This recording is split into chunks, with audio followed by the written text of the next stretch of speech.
बिस्मिल्लाहिर्रहमानिर्रहीम। अस्सलाम वालेकुम नाज़रीन, मैं हूं राजा नसीर फजल और आप देख रहे हैं राजा न्यूज़ नेटवर्क। नाज़रीन, जैसा कि आपको पता है कि ये जो शबीर की कब्र से आवाज़ आने का मामला है, शबीर की कब्र कुशाई भी हो चुकी है और इसके अलावा अदालत में केस भी लगा हुआ है।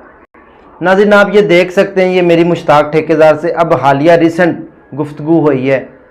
इसके अलावा जो सिदरा मेडिकल स्टोर का मालिक है शराफत, उससे भी मेरी बातचीत हुई है।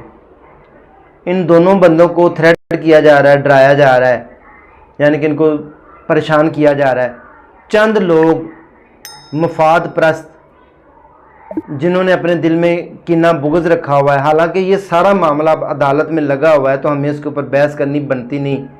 जो बंदा मुजरम होगा वो सामने आ जाएगा। एक इंसान दुनिया में अदालत होती है, एक अल्लाह ताला की अदालत भी है। अगर किसी ने किसी के साथ ज़्यादती की, किसी ने मारा है, चाहे वो कोई भी बंदा हो, शबीर को कुछ देने की कोशिश की है, तो अल्लाह ताला की ज़ात ऊपर बैठी हुई है, इंसाफ वो तो कर देगा। दुनियादारी का निज़ाम अगर इंसाफ नहीं करेगा तो ऊपर जो रब ताला की ज़ात बैठी हुई है वो तो इंसाफ ज़रूर करेगी। जो शबीर की वालदा मजबूर हुई, जिन्होंने कब्र कुशाई करवाई, जिन्होंने शोर किया कि शबीर की कब्र से आवाज़ आती है, मैं अब आपको बताना ये चाह रहा हूँ कि इसके पीछे मामला माजरा क्या है। नाज़रीन, मेरी सबसे डिटेल में तफसील से गुफ्तगू हुई है शबीर की वालदा से भी, वहाँ के जो इमाम मस्जिद है उनसे भी, इसके अलावा जो ठेकेदार है मेरी उनसे भी बात हुई है, शराफत भाई से भी मेरी बात हुई है, जितने भी दीगर लोग हैं उनसे बात हुई है।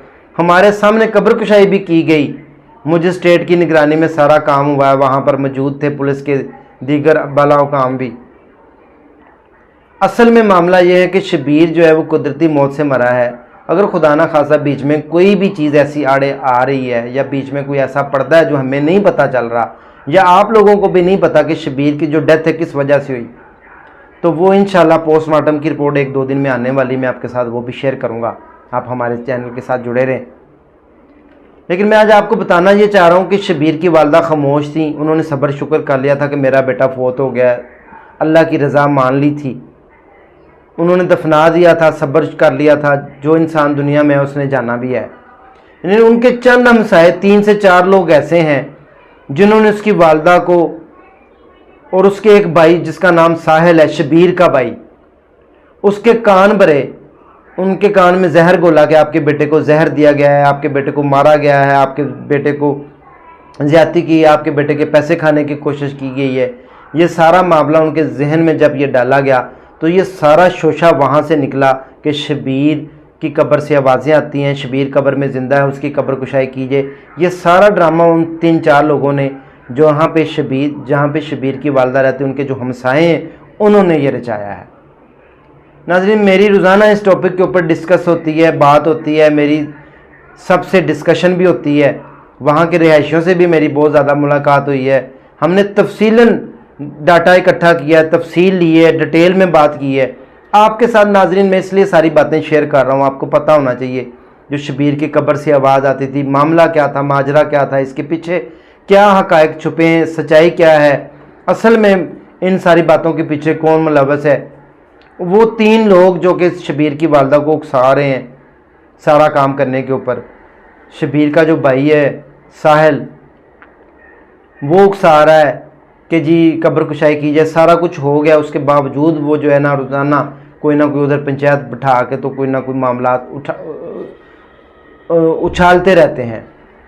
तो मैं कहना ये चाहूँगा आज की इस वीडियो में कि खुदारा जो इंसान दुनिया में है उसने जानना है। अगर किसी ने उसके साथ ज़्यादती की है, उसने किसी को जहर दिया, किसी ने मारा है, तो अल्लाह ताला की ज़ात भी बैठी हुई है और हमें सब्र करना चाहिए ऐसे मौक़ों के ऊपर। अगर कभी कोई मसला मसाइल बन जाए शबीर की तरह, तो सब्र का दामन पकड़ के, अल्लाह ने कहा है कि सब्र के साथ, इस्तकामत के साथ मेरे से मदद मांगे, मैं मदद करूँगा।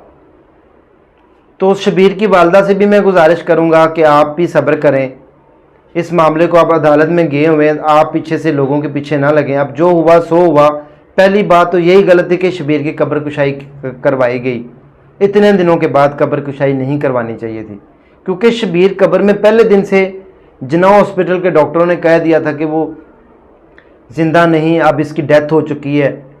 और उसके बाद उन्होंने नमाज जनाजा करवाया शाम को, सब लोगों ने उसको दफन किया, तदफीन के वक्त इस तरह की कोई आपने हरकत नहीं देखी, तो फिर शबीर उसके बाद कैसे 10 दिनों के बाद ज़िंदा हो सकता है कब्र में। तो नाज़रीन, बताने का मकसद सिर्फ ये है कि चंद लोग अपने मुफाद की खातर शबीर की वालदा को और उनके घर वालों को ब्लैकमेल करके तो ये सारा काम करवाना चाहते हैं। उम्मीद है आपको मेरी ये कोशिश भी समझ आ गई होगी, और इस तरह के लोगों से अल्लाह ताला हम सब को महफूज रखे। और मेरा ये पैगाम शबीर की वालदा के लिए भी है कि अब आप दुआ करें उसकी बख्शिश और मगफरत के लिए।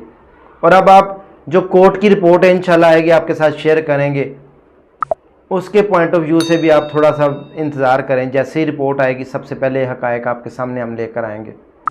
इसी के साथ अपने भाई राजा नसीर फजल को इजाज़त दें, दुआओं में याद रखें। Next segment